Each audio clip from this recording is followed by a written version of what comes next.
السلام عليكم ورحمة الله وبركاته.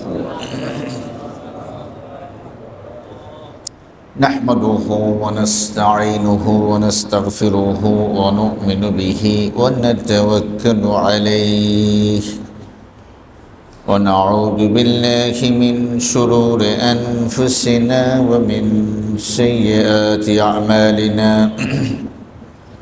من يهد الله فلا مضل له ومن يضلله فلا هادي له وأشهد أن لا إله إلا الله وحده لا شريك له وأشهد أن سيدنا وحبيبنا محمدا عبد الله ورسوله الذي أرسله بالحق بشيرا ونذيرا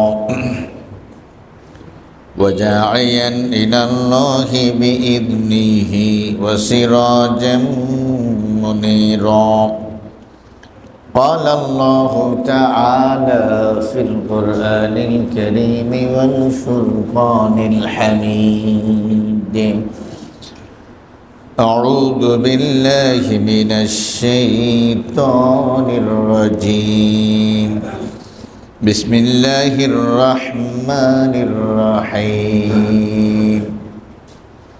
قال ربنا ظلمنا أنفسنا وإن لم تغفر لنا وترحمنا لنكونن من الخاسرين.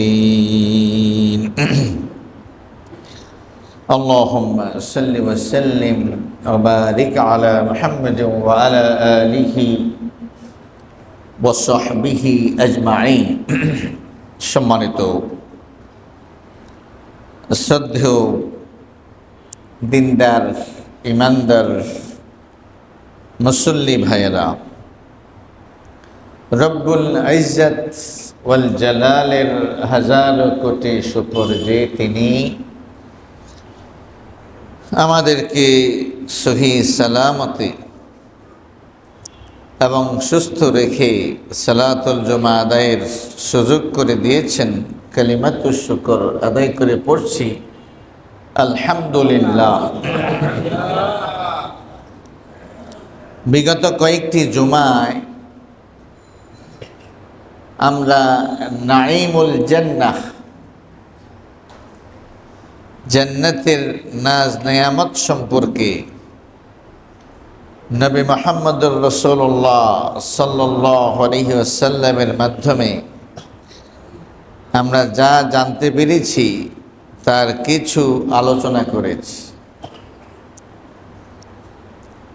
আজকে আমরা বিষয়ের পরিবর্তন করছি।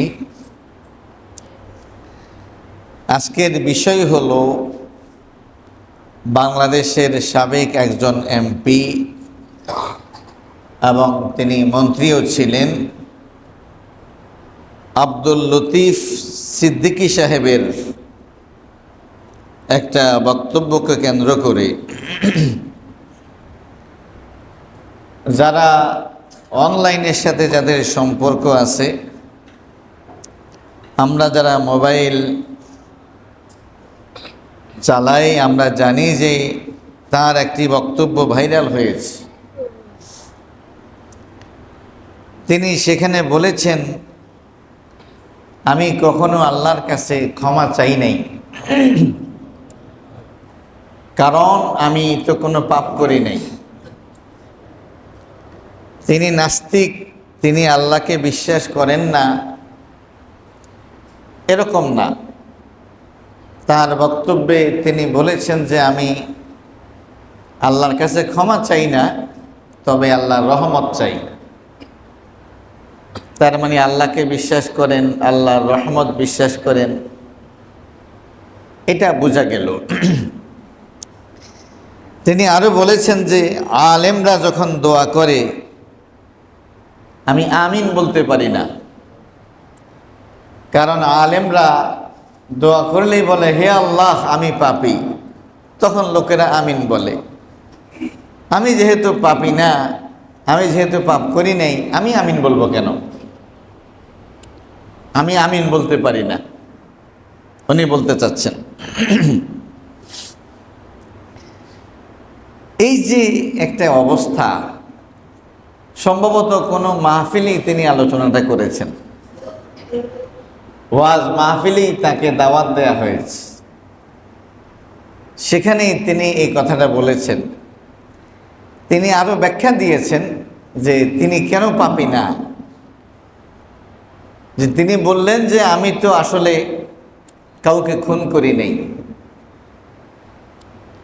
এবং আমি কারো সম্পদ কখনো নষ্ট করি নাই, অন্যায়ভাবে আমি কারো সম্পদ কুক্ষিগত করি নাই, সেই জন্য আমি তো পাপী না। আমি ভুল করতে পারি, আমি করলে ভুল করেছি কিন্তু কোনো পাপ করি নাই, সেই জন্য আমি পাপী না, এবং সেই জন্য আমি মাপ চাই না। আল্লাহর কাছে আমি কখনো ক্ষমা প্রার্থনা করি না।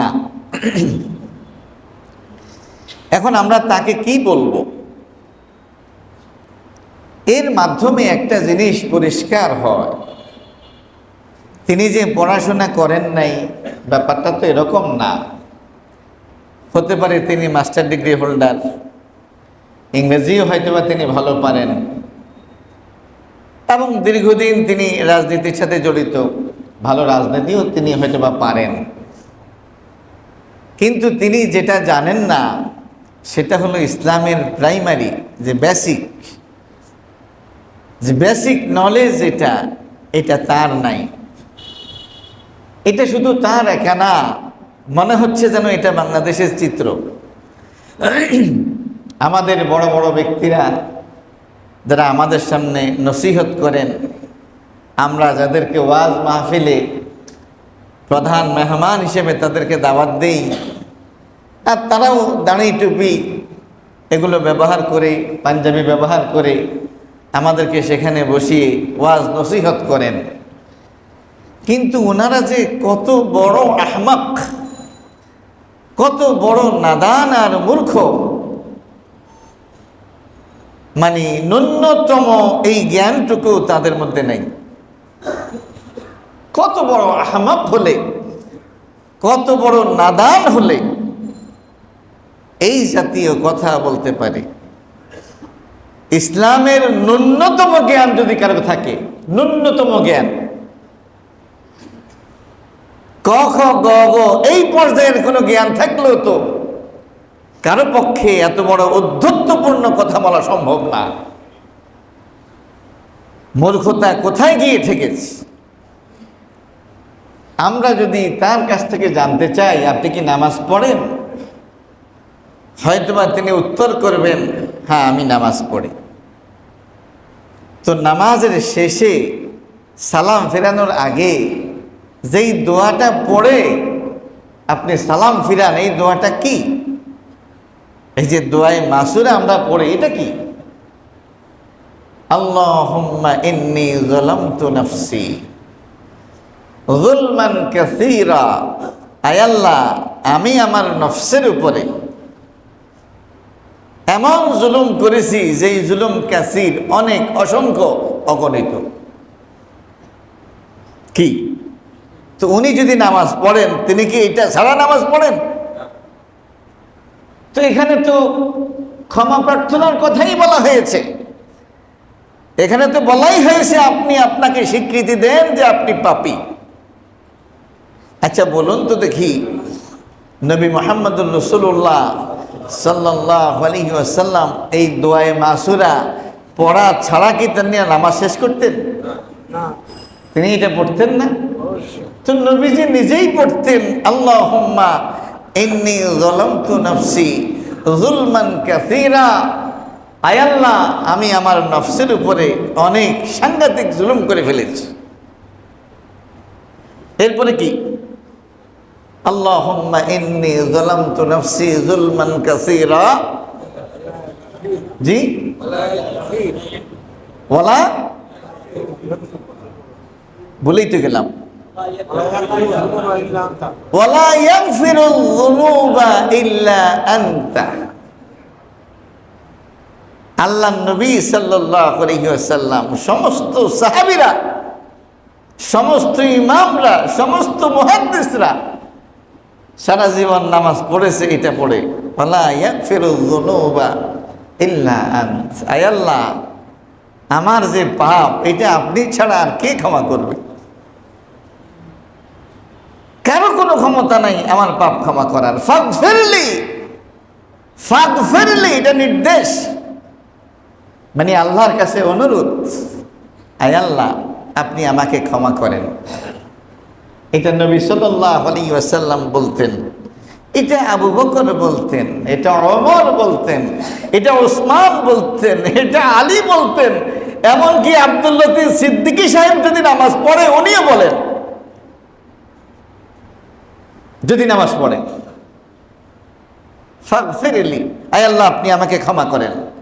মাগফিরাতান, ক্ষমার মতো ক্ষমা, মিন ইনদিকা, আপনার পক্ষ থেকে ক্ষমা। ফাগফিরলি মাগফিরাতান মিন ইনদিক, এরপরে কি? ওয়ারহামনি ইন্নাকা আনতাল, আপনি আমার প্রতি রহম করুন, নিশ্চয়ই আপনি ক্ষমাশীল, নিশ্চয়ই আপনি দয়ালু। আহা, কত বড় কথা উনি বললেন, কত বড় মারাত্মক কথা বললেন। আচ্ছা, নামাজের পরে সুন্নত জিকির আছে, আছে না? সালাম ফিরানোর পরে আল্লাহর নবী সাল্লাল্লাহু আলাইহি ওয়াসাল্লাম কোন জিকির করার জন্য আমাদেরকে পরামর্শ দিয়েছেন না দেন নাই? কি সেটা? আস্তাগফিরুল্লাহ, আস্তাগফিরুল্লাহ, আস্তাগফিরুল্লাহ। এটা কি শুধু আমাদের কি বলছেন, নাকি আল্লাহর নবী সাল্লাল্লাহু আলাইহি ওয়াসাল্লাম নিজেও পড়তেন? অর্থ কি? আল্লাহর কাছে আমি ক্ষমা চাচ্ছি, আমি ক্ষমা চাচ্ছি আল্লাহর কাছে, আমি ক্ষমা চাচ্ছি আল্লাহর কাছে। সুবহানাল্লাহি ওয়া বিহামদিহি। তার মানে উনি নামাজ পড়েন, এটা পড়েন না, অথবা পড়েন এটার অর্থ তিনি জানেন না। তো আপনি এত কিছু জানেন, এটা জানেন না, আপনার কাছে কি মনে হয় আপনার চাইতে মূর্খ আল্লাহর জমিনে আর কেউ আছে? আপনি বলতেছেন আপনি পাপ করেন নাই, আপনি ভুল করেছেন, আপনি বলছেন আপনি পাপী না, আপনি ভুলকারী। যেই ব্যক্তি নিজেকে পাপী মনে করে না, তার চাইতে বড় পাপী আল্লাহ সৃষ্টিতে আছে?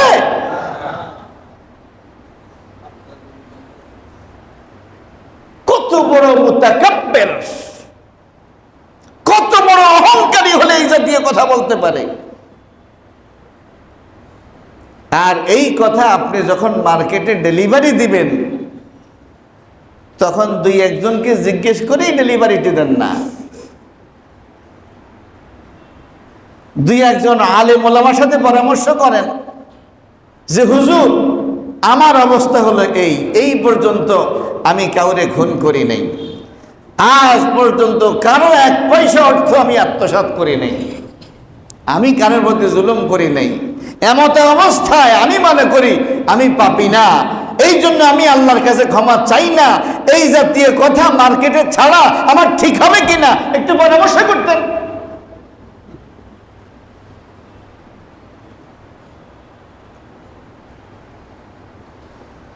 আল্লাহ তাআলা আমাদেরকে বুঝার তৌফিক দান করুন। আমাদের ইউনিভার্সিটি আছে, Dhaka university, Chittagong university, Rajshahi university, medical college, BUET, হাজারো প্রতিষ্ঠান। দুর্ভাগ্য আমাদের সেখানে অনেক কিছু শেখানো হয়, কিন্তু যেটা শেখানো হয় না সেটা হলো ইকরা বিসমি রাব্বিক, পড়ো তোমার রবের নামে, পড়ো তোমার রবের নামে। আল্লাযী খালাক, যিনি সৃষ্টি করেছেন। সুবহানাল্লাহিল আযীম বিহামদিহি। যেই শিক্ষার সাথে রবের সম্পর্ক নাই, কসম আল্লাহর, সেটা শিক্ষা নয়, সেটা মূর্খতা। আল্লাহ তাআলা আমাদেরকে বুঝার তৌফিক নসিব করুন। ও ভাই, এটা কি আপনারা জানেন না নবী মুহাম্মদুর রাসূলুল্লাহ সাল্লাল্লাহু আলাইহি ওয়াসাল্লাম বলেছেন, আমি প্রতিদিন 70 বারের বেশি আল্লাহর কাছে ক্ষমা চাই এবং তওবা করি। এটা কি আপনারা জানেন না? কোন কোন বর্ণনায় আছে আমি প্রতিদিন 100 বারের বেশি লা আস্তাগফিরুল্লাহ ওয়া আতুবু ইলাইহি ফি ইয়াওমিন আকসারা মিন 70 মাররা আও 100 মাররা। আমি প্রতিদিন আল্লাহর কাছে ক্ষমা চাই এবং আল্লাহর কাছে তওবা করি 70 বারের বেশি অথবা 100 বারের বেশি। আল্লাহর নবী সাল্লাল্লাহু আলাইহি ওয়াসাল্লাম পাপী, সেই কারণে তিনি ক্ষমা চাইতেন। কি সিদ্দিকী সাহেব, আপনার আমার ব্যাপারে এরকম কোনো ঘোষণা আসে নাই যে আমাকে মাফ করে দেয়া হয়েছে, কিন্তু ইসলামের নবী মুহাম্মদুর রাসূলুল্লাহ সাল্লাল্লাহু আলাইহি ওয়াসাল্লামের অতীত জীবনের গুনাহ আল্লাহ মাফ করে দিয়েছেন, অগ্রিম গুনাহ খাতাও আল্লাহ তাআলা মাফ করে দিয়েছেন। এই ঘোষণা আমার নবীর ব্যাপারে আছে নাকি নাই? আছে না? এরপরও নবীজি জানতেন তিনি পাপ করেন নাই, এরপরেও তিনি নিজেকে পাপী মনে করতেন, তিনি নিজেকে গুনাহগার মনে করতেন। কারণ গুনাহগার মনে করাই হলো মানব জাতির সম্মানের কারণ, মর্যাদার কারণ। কি বলেন, ঠিক কিনা?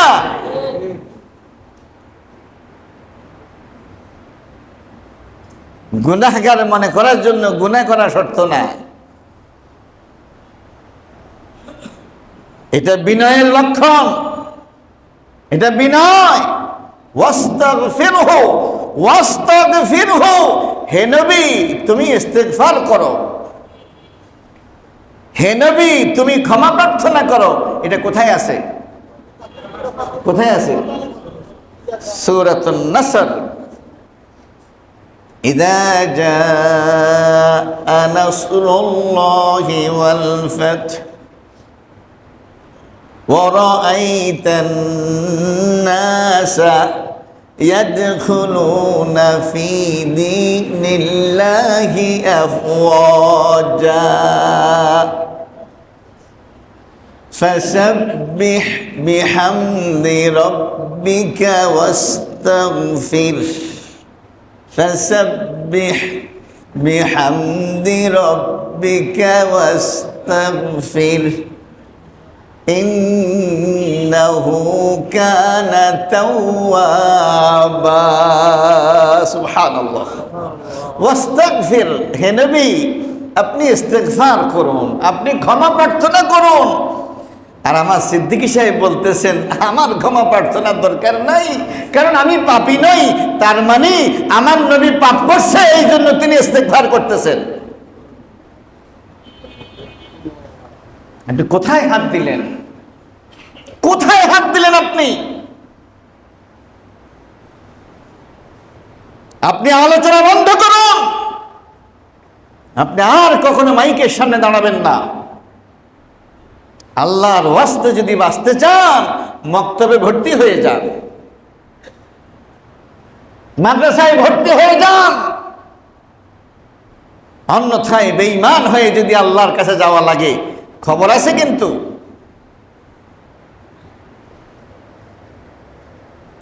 আপনি এর আগেও বাজে কথা বলেছেন,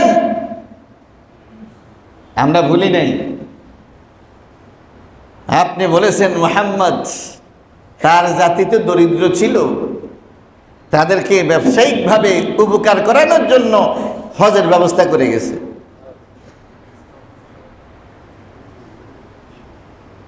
আমরা কিন্তু ভুলি নাই, আপনি এর আগেও শয়তানি করেছেন। এখন আবার আপনি শয়তানি করেছেন।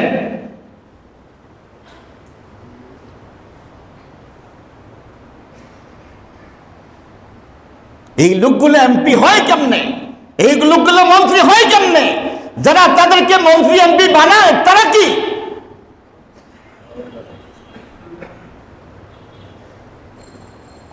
আল্লাহর গজব আযাব তো এমনি দেশে আসে নাকি?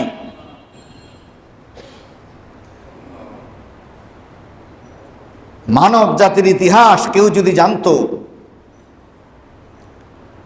তাহলে এই জাতীয় কথা বলতো না। আচ্ছা ভাইয়েরা, ফেরেশতারা কি বিয়ে করে? তারা কি ছেলে মেয়ে? তারা কি খায়? ফেরেশতারা কখনো কোনো পাপ করে না। আরো সহজ ভাষায় বললে, পাপ করার কোনো যোগ্যতাই তাদের নাই।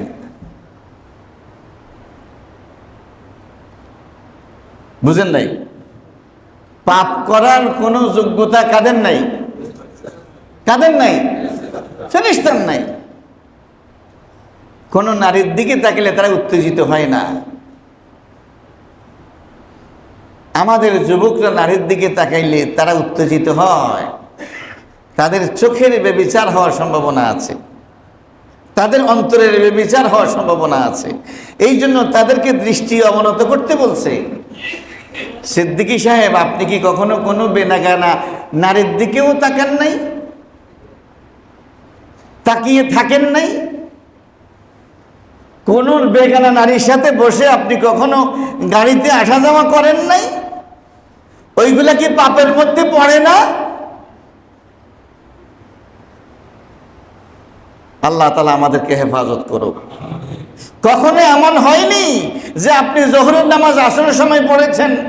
কখনো কি এমন হয়নি যে আপনি মাগরিবের নামাজ ঠিকমতো পড়তে পারেন নাই? কখনো কি এমন হয়নি যে আপনি ফজরের নামাজ 8টা বাজে পড়েছেন? ওইগুলা কি গুনাহ না? ওইটা কি পাপ না? ওইটা কি সীমা লঙ্ঘন না? ওইগুলা কি আল্লাহকে রাগায় নাই?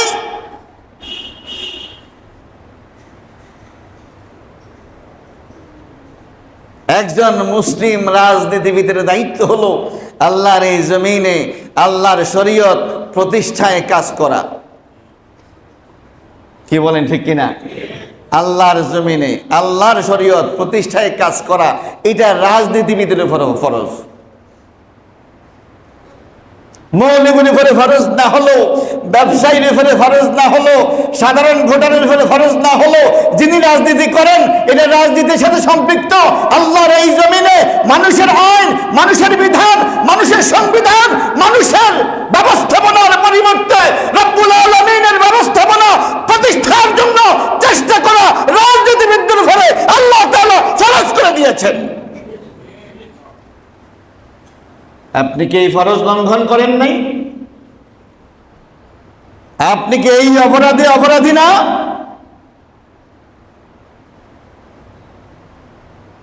আপনি কি সেকুলারিজম ধর্মের অনুসারী না? ইসলাম আর সেকুলারিজম এক জিনিস নয়। সেকুলারিজম হলো মানুষের প্রদত্ত বিধান, আর ইসলাম হলো আল্লাহ তাআলার প্রদত্ত বিধান। আপনি ইসলাম থেকে সালাত নিয়েছেন, সিয়াম নিয়েছেন, হজ নিয়েছেন, যাকাত নিয়েছেন, ইফতার নিয়েছেন, ফিতরা নিয়েছেন। ইসলামের মধ্যে সমাজ ব্যবস্থাপনার ব্যাপারে কোনো বক্তব্য নাই? অর্থনীতি নিয়ন্ত্রণের কোনো বক্তব্য নাই? আইন প্রশাসন নিয়ন্ত্রণের ব্যাপারে আল্লাহর কোনো বক্তব্য নাই? সেই ব্যাপারে আপনার কি ভূমিকা ছিল? সেটা যদি আল্লাহ এবং আল্লাহ রসুলের নির্দেশনার আলোকে না পড়ে, সেটা কি আপনার পাপের মধ্যে পড়ে না? সেটা কি আপনার অক্ষমতার মধ্যে পড়ে না? সেই জন্য আপনার মাপ দেওয়ার দরকার হবে না?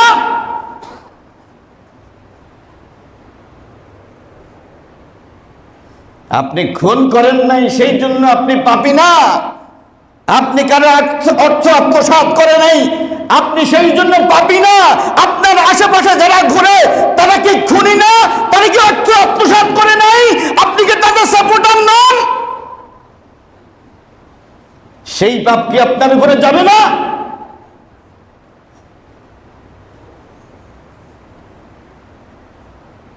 নামাজ পড়া যেমন ফরজ, ওয়াকুনু মা'আস সাদিকিন, সৎ লোকদের সঙ্গী হওয়া এটাও ফরজ।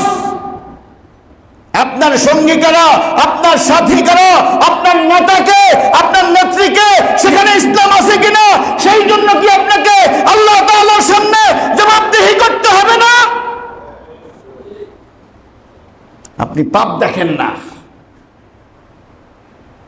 আপনি পাপী না, শয়তানি করতেছেন।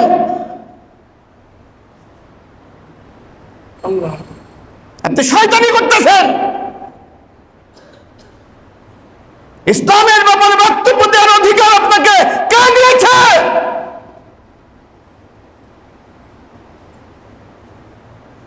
কোন নবী আছে আল্লাহর কাছে মাপ চান নাই? সমস্ত নবীদের শিআর, সমস্ত নবীদের প্রতীক, সিম্বল হলো আল্লাহর কাছে মাপ চাওয়া। কি? যখনই আমরা মুনাজাত করি তখন আমরা সবাই পড়ি, সব সময় সারা জীবন পড়ে আসছেন, রব্বানা যালামনা, সবাই পড়েন, রব্বানা যালামনা আনফুসানা ওয়া ইল্লাম তাগফির লানা ওয়া তারহামনা লানাকুনান্না মিনাল খাসিরিন। সুবহানাল্লাহ। আয় আল্লাহ, নিজের উপরে জুলুম করেছি। কে বলেছে? কে বলছে? প্রথম মানুষ, প্রথম নবী। সুবহানাল্লাহ। মানব ইতিহাসের সৌন্দর্যই হলো ক্ষমা চাওয়ার মধ্যে। কি বলেন, ঠিক কিনা? রাসূল করিম সাল্লাল্লাহু আলাইহি ওয়াসাল্লাম বলেছেন, তুবা লিমান ওয়াজাদা ফি সাহিফাতিহি ইস্তিগফারান কাসীরা। সৌভাগ্যবান সে ব্যক্তি, ওই ব্যক্তি সৌভাগ্যবান যে ব্যক্তি হাসরের মাঠে তার আমলনামার মধ্যে অনেক বেশি ক্ষমা প্রার্থনা দেখতে পাবে। কি? লিমান ওয়াজাদা ফি সাহিফাতিহি ইস্তিগফারান কাসীরা। নবী মুহাম্মদুর রাসূলুল্লাহ সাল্লাল্লাহু আলাইহি ওয়াসাল্লাম বলেছেন, সৌভাগ্যবান সে ব্যক্তি যার আমলনামার মধ্যে সবচেয়ে বেশি আমল হলো আল্লাহর কাছে মাফ চাওয়া। আল্লাহর কাছে সুবহানাল্লাহ, সুবহানাল্লাহ, সুবহানাল্লাহ, সুবহানাল্লাহ। হযরতে আবু হুরায়রা রাদিয়াল্লাহু তাআলা আনহু, হযরতে আবু হুরায়রা রাদিয়াল্লাহু তাআলা আনহু তিনি বলতেছেন, আমি প্রতিদিন 1000 বার আল্লাহ তাআলার কাছে মাফ চাইতাম। কতবার?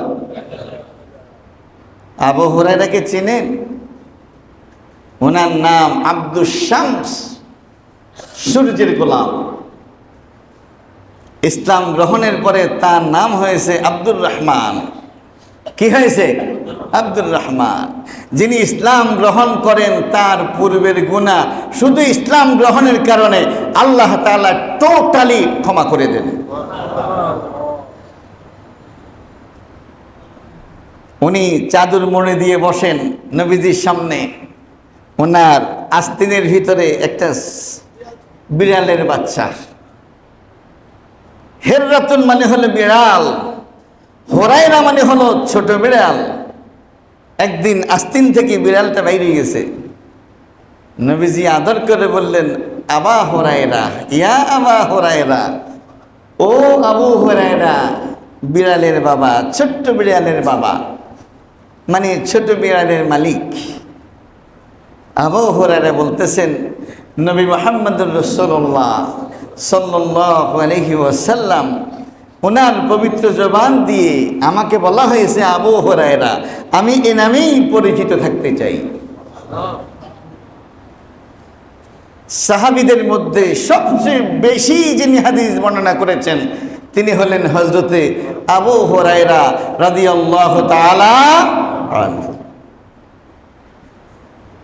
তিনি বলছেন, ইয়া রাসূলুল্লাহ সাল্লাল্লাহু আলাইহি ওয়াসাল্লাম, আপনি তো অনেক কথা বলেন, আমি দুর্বল ব্রেইনের মানুষ, আমার স্মরণ থাকে না, আমার জন্য দোয়া করেন। নবী সাল্লাল্লাহু আলাইহি ওয়াসাল্লাম তাকে দোয়া করে দিলেন। তিনি বলছেন, সেই থেকে আর আমি কখনো নবীদের কাছ থেকে শুনেছি অথবা ভুলে গেছি এরকম কোনো কথা আর নাই। সে আবু হুরায়রা রাদিয়াল্লাহু তাআলা আনহু প্রতিদিন কতবার আল্লাহর কাছে ক্ষমা চাইতেন? কতবার ক্ষমা চাইতেন? কতবার ক্ষমা চাইতেন? ও আব্দুল লতিফ সিদ্দিকী সাহেব, কত মানুষের জীবনী পড়েছেন, একটু সাহাবীদের জীবনীও পড়েন না। জেনুইন স্টার হলো এরা, এরাই হলো তারকা। আপনি যাদেরকে তারকা মনে করেন তারা কি তারকা? ওরা তো হলো কৃষ্ণ গহ্বর, ওরা হলো ব্ল্যাক হোল। ওরা নিজেরাই অন্ধকারের মধ্যে আছে এবং জাতিকে অন্ধকারের দিকে আহ্বান করছে। জেনুইন স্টার যারা, সাহাবীরা হলেন আকাশের নক্ষত্র, জল জল জল জল জল জল করে জ্বলে, সুবহানাল্লাহ। তাদের জীবনী পড়ুন। আজকে আমি এই বিষয়ে আলোচনা করতে গিয়ে নেটে সার্চ করলাম ইস্তেগফারের গুরুত্ব নিয়ে।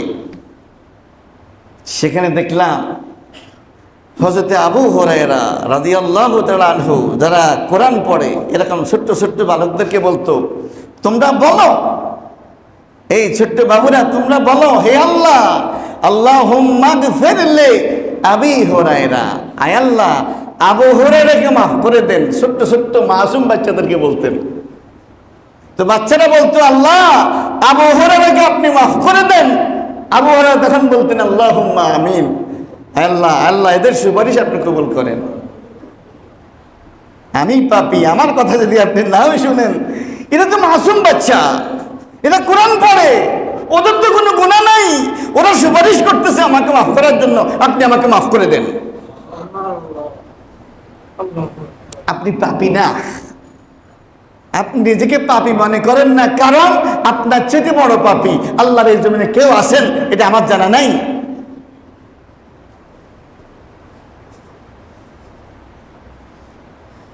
যদি এটা আপনার অহমিকা হয়, আমার কোনো বক্তব্য নেই।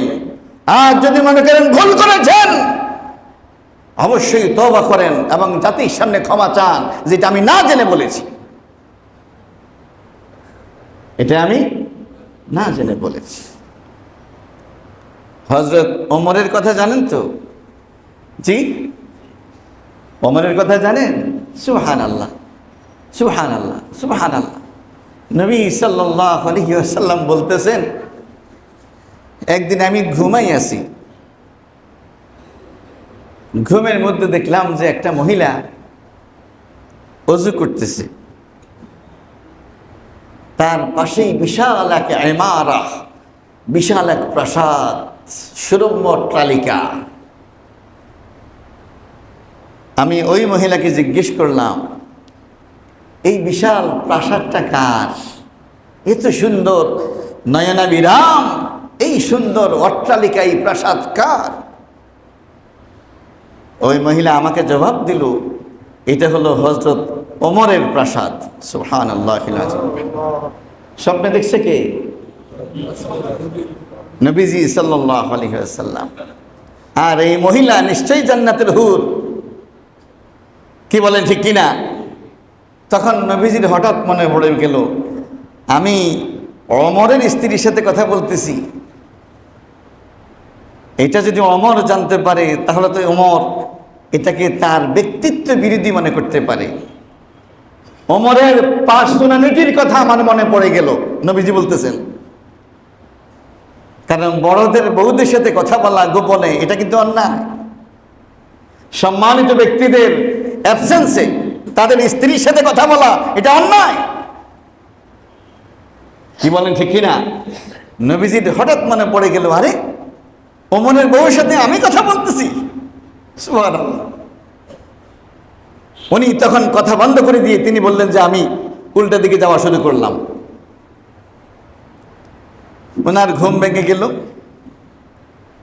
পরবর্তীতে নবী সাল্লাল্লাহু আলাইহি ওয়াসাল্লাম যখন এই স্বপ্নের কথা বয়ান করতেছেন, হযরত ওমর রাদিয়াল্লাহু তাআলা আনহুর চোখ থেকে টপ টপ করে পানি পড়তেছে আর বলতেছে, ইয়া রাসূলুল্লাহ সাল্লাল্লাহু আলাইহি ওয়াসাল্লাম, আমি কি আপনার ব্যাপারেও আমার ব্যক্তিত্ব প্রদর্শন করব? এই ওমর, যেই ওমরের ব্যাপারে নবী মুহাম্মদুর রাসূলুল্লাহ সাল্লাল্লাহু আলাইহি ওয়াসাল্লাম বলছেন আমার পরে আর কোনো নবী আসবে না, এটাই টোটালি, এটাই ফাইনাল কথা। কিন্তু আমার পরে যদি কারণ নবী হওয়ার পসিবিলিটি থাকতো, তাহলে সমস্ত যোগ্যতা ওমরের মধ্যেই আছে। সুবহানাল্লাহ। হযরত ওমর বলছেন, আমি চিন্তা করি এরকম বহু বিষয়ে আল্লাহ তাআলা আয়াত নাজিল করেছেন, আমি যেরকম চিন্তা করছি আল্লাহ ওই রকম আয়াত নাজিল করেছেন।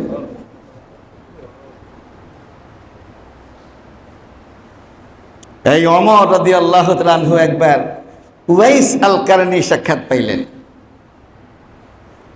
নবীজি বলছেন উওয়াইস আল কারনীর একটা রোগ ছিল, রোগটার নাম হলো শ্বেত রোগ, সাদা শুভ্রতা। তবে আল্লাহ তাআলা তাকে সুস্থ করে দিয়েছেন। সিকি পরিমাণ জায়গা তার এখনো অবশিষ্ট আছে, ওই জায়গাটা এখনো সাদা আছে। ওমর, যদি কখনো তাকে পাও তার মাধ্যমে দোয়া করাই লইও।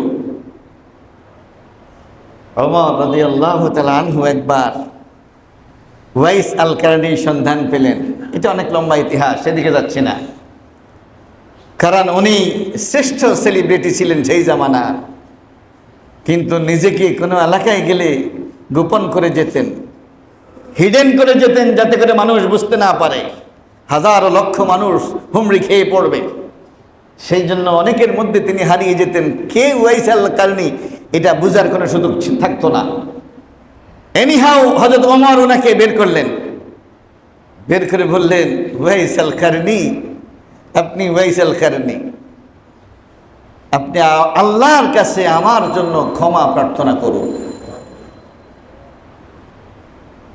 কারণ আল্লাহ রাসূল সাল্লাল্লাহু আলাইহি ওয়াসাল্লাম আমাকে বলেছেন উওয়াইস আল কারনী আমি নবীর সাক্ষাৎ না পাওয়ার কারণে সাহাবী হতে পারে নাই, তিনি তাবিঈদের মধ্যে শ্রেষ্ঠ, তিনি তার মায়ের খেদমত করার কারণে আমার সাথীত্ব অর্জন করতে সক্ষম হন নাই, আমার সোহবত তিনি হাসিল করতে পারেননি। কিন্তু মায়ের খেদমতের কারণে আল্লাহ তাআলা তাকে এমন বানিয়ে দিয়েছেন, তিনি হলেন মুস্তাজাবুদ দাওয়া। তিনি আকাশের দিকে হাত তুলতে দেরি, আল্লাহ তাআলা সেই দোয়া কবুল করতে দেরি করেন না। আপনার মতো এরকম মহান ব্যক্তিকে পেয়েছি, আপনি আমার জন্য আর কি দোয়া করবেন? এই দোয়াটাই করুন যে আল্লাহ তাআলা যাতে ওমরকে মাফ করে দেয়। আবু বকরের মাপের দরকার, হযরত ওমরের মাপের দরকার, হযরত আবু হুরায়রার মাপের দরকার, আর আপনার মাপ চাওয়ার কোনো প্রয়োজন নেই। আল্লাহ তাআলা আমাদেরকে বুঝার তৌফিক নসিব করুন। সর্বশেষ একটা হাদিস বলে বক্তব্য শেষ করছি।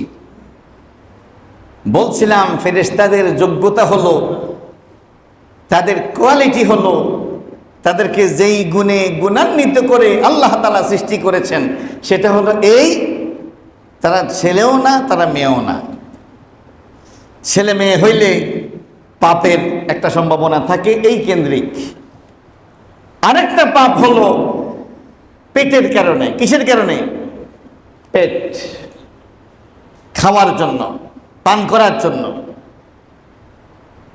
তো ওনাদের খাবারের কোনো চাহিদা নাই, ওনাদের পেট নাই, ওনারা কখনো ক্ষুধার্ত হন না, ওনারা কখনো কি হন না? ক্ষুধার্ত হন না। তো সেই ফেরেশতাদের কাজ কি? সেই ফেরেশতাদের কাজ হলো দিন রাত 24 ঘন্টা শুধুমাত্র আল্লাহর ইবাদত করা, আল্লাহর জিকির করা।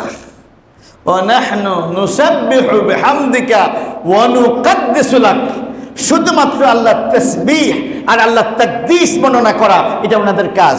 আল্লাহর আদেশ মানা আর নিষেধ সমূহ থেকে বেঁচে থাকা, এই ছাড়া আর কোনো কাজ তাদের নেই। আল্লাহর ইচ্ছা হয়েছে এই ফেরেশতাদেরকে বাদ দিয়ে তিনি অন্য একটা জাতি তৈরি করবেন, যেই জাতির ছেলে এবং মেয়ে হবে, যেই জাতির পেট থাকবে। কি থাকবে? পেট থাকবে, তাদের ঘুম থাকবে, আল্লাহর নাফরমানি করার যোগ্যতা তাদের থাকবে, আল্লাহর সীমা লঙ্ঘন করার ক্ষমতা তাদের থাকবে, পাপ করার মনোবৃত্তি তাদের মধ্যে বারবার জাগ্রত হবে। আল্লাহর ইচ্ছা হয়েছে এই টাইপের একটা জাতি তৈরি করা। নবী মুহাম্মদুর রাসূলুল্লাহ সাল্লাল্লাহু আলাইহি ওয়াসাল্লাম বলছেন, ওয়াল্লাযী নাফসি বিয়াদিহি, ওই আল্লাহর কসম যেই আল্লাহর হাতে আমি নবী মুহাম্মদের প্রাণ, মুহাম্মদের জীবন যেই আল্লাহর হাতে, সেই আল্লাহর নামে কসম করে বলছি, লাউ লাম তুযনিবু, যদি তোমরা পাপ না করো, লাউ লাম, যদি তোমরা পাপ না করো, লাযাহাবাল্লাহু বিকুম, তাহলে আল্লাহ তাআলা তোমাদেরকে সরাই দেবেন, তোমাদেরকে সরাই দেবেন। ওয়ালা জাআ বিকওমিন, তোমাদের পরিবর্তে আরো এক জাতি আল্লাহ নিয়ে আসবেন, ইউজনেবুন, যাদের পাপ করার ক্ষমতা আছে, যাদের কি আছে? পাপ করার ক্ষমতা আছে, এবং মানবীয় দুর্বলতায়, শয়তানের ওয়াসওয়াসায় তারা পাপও করবে। কি করবে? ফায়াস্তাগফিরুনাল্লাহ, এরপরে আল্লাহ তাআলা তাদেরকে ক্ষমা করে দেবে। ফেরেশতাদের মাপ চাওয়ার দরকার নাই, কারণ ফেরেশতাদের পাপ করার কোনো যোগ্যতা নাই। কি বলেন, ঠিক কিনা? আমরা পাপের যোগ্য, পাপ করার অনুভূতি, চেতনা সবকিছু আমাদের মধ্যে দিয়ে দেয়া হয়েছে, এবং আমাদের এগেইনস্টে শয়তানকে ব্যবহার করা হচ্ছে। মিনাল জিন্নাতি ওয়ান নাস, মানুষ শয়তান এবং জিন শয়তানের নিয়মিত আমরা মুখোমুখি হচ্ছি। আমরা স্লিপ খাবো, আবার উঠে দাঁড়াবো, আমরা পাপ করব, পাপের মানসিকতা আমাদের মধ্যে জাগ্রত হবে, আবার ইস্তেগফার করব, আবার মাপ চাইবো, আবার চোখের পানি ফেলবো, এতে আল্লাহ তাআলা খুশি হয়ে যাবে।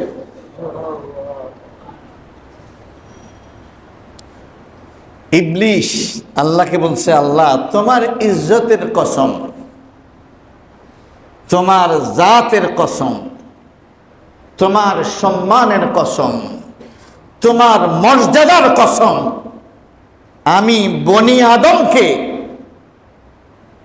গোমরাহ করতেই থাকব, পথ হারা করতেই থাকব, ফিতনা ফাসাদে নিক্ষেপ করতেই থাকব, যতদিন তাদের শরীরের মধ্যে আত্মা থাকবে ততদিন। আল্লাহ বলছেন, আমি আমার ইজ্জতের কসম করে বলছি, আমি আমার সম্মানের কসম করে বলছি, আমি আমার জালালিয়াতের কসম করে বলছি, আমি আমার জাতের কসম করে বলছি, আমি আমার গোলামদেরকে ক্ষমা করতেই থাকবো যতদিন আমার গোলামরা আমার কাছে ক্ষমা চাইতেই থাকবে। সুবহানাল্লাহিল আযীম বিহামদিহি। আসুন ভাইয়েরা, এই জাতীয় বিভ্রান্তদের খপ্পরে না পড়ে আল্লাহ তাআলা আমাদেরকে দ্বীন ইসলামের সঠিক বুঝ দান করুন। আমিন। ওয়া আখিরু দাওয়ানা আনিল হামদুলিল্লাহি রাব্বিল আলামিন।